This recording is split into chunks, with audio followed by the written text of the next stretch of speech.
You know, when the last shot is fired and you see those victory parades marching down the streets, it's easy to think, okay, the war is over. But is it? Really? What happens to the people who actually lived through it all, who fought in the shadows? Today, we're going to dig into what comes after the battle, a time when the fight for survival turns into a fight with memory itself. Yeah, that is the echo of war. It's not the sound of bombs anymore, it's the quiet of a nightmare that just won't end. It's a powerful reminder that for so many people, the end of the fighting is just the start of a whole other war, a much more private one. And that's exactly where our story kicks off. All right, so here's our roadmap. We're going to walk through the aftermath in 4 parts. First, we'll look at the psychological scars left on a city that's supposedly been liberated. Then we dive into the hunt for justice that always seems to follow. After that, we'll see how that quest totally changes people, forging brand new identities. And finally, we'll get into the very idea of memory, how it can be both a prison and, surprisingly, a lifeline. So let's start here. Picture it. Paris, September 1944. The city is officially free. But the shadows of the last 4 years? Oh, they are everywhere. And I don't just mean on the buildings.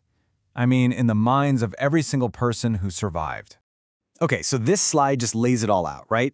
2 completely different realities existing in the exact same place.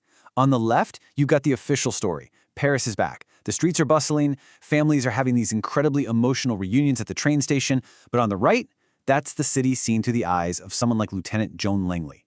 For her, those same streets aren't about celebration. They're about the memory of hiding in a milk cart, in a city of sullen acceptance, the capital of a defeated country. 2 stories, 1 city. And sometimes the past isn't just a memory you carry in your head. Sometimes it's a literal stain you can't wash away. I mean, can you imagine checking into your hotel room in a newly freed city and you find this? This room was used by the Gestapo for torture. The war is supposed to be over, but the evidence of it is right there, soaked into the floor. And looking at that stain, it triggers this huge internal crisis for the reporter, Rachel Myers. She's not just looking at a piece of history, she's suddenly asking these terrifying questions about herself. Whose blood was that? A hero's or a traitor's who finally broke? And then comes the big one, the one that really gets you. What would I have done? In that moment, the war stops being this big, abstract thing and becomes intensely personal. So, when you're grappling with a past like that, it just naturally leads to this deep need to settle the score.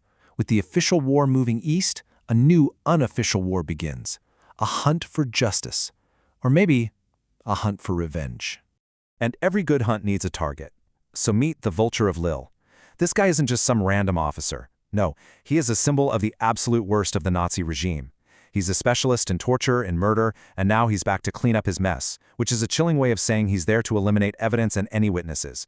He pretty much becomes the focal point for all the rage and grief that the war left behind. So who's after him? Well, first up, you've got the resistance, led by the ice-cold, totally determined Françoise Defarge. For her and her crew, the liberation of France isn't the finish line. Nope, it's just the start of a new phase. Their battle is now against collaborators and war criminals. And you gotta catch that key phrase, our justice. This has nothing to do with courts or trials. This is raw, street-level retribution.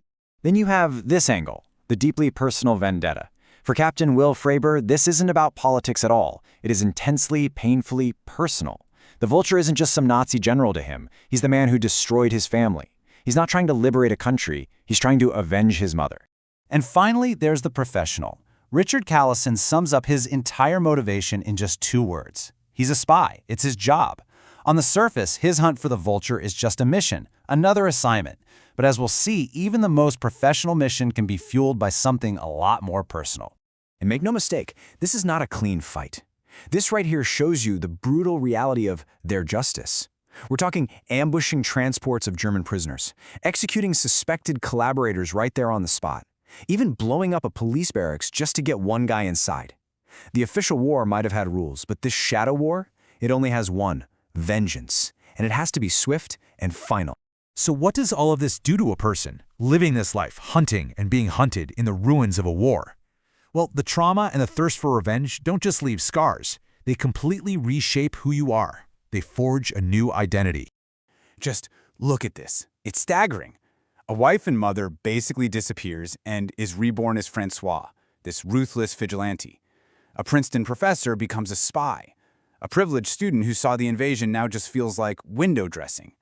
See, this isn't just a career change. It's a deep psychological break. The people that used to be, they just can't exist in this new world. They become ghosts of their former lives. Let's dig a little deeper into Professor Collison's mind for a second. To an outsider, he looks like a patriot, right? Doing his duty. But his own view of himself is so much darker. He knows that his orderly academic life is gone and that he's now driven by something primal. He doesn't see his mission as duty. He sees it as an act of pure vengeance by a lunatic gone mad with grief. He's a spy, sure, but he's also a man trying to figure out how the person he was turned into the weapon he is now. And Francoise? How does that happen? It's not really a choice. It's more like a process of erasure. You're forged into someone new.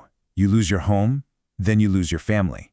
You disappear into the shadows of the resistance, and what comes out the other side is harder, colder, and has a single purpose: justice, on her terms. The person she was before is just gone. Which brings us to our final, and maybe most important point. When everything else is stripped away, your home, your family, your very identity, what's left? Only memory. But here's the thing about memory. It's a total double-edged sword. It's an unbearable weight, but it might also be the only thing that proves you're still human. A resistance fighter says this to Rachel, and it's just so profound. The point isn't to try and forget the pain. It's to understand that all of it, the beautiful memories and the horrific ones, they're all essential. They're the threads that connect you to who you used to be. And if you let go of them, if you stop relating to your own past, that's a kind of death right there.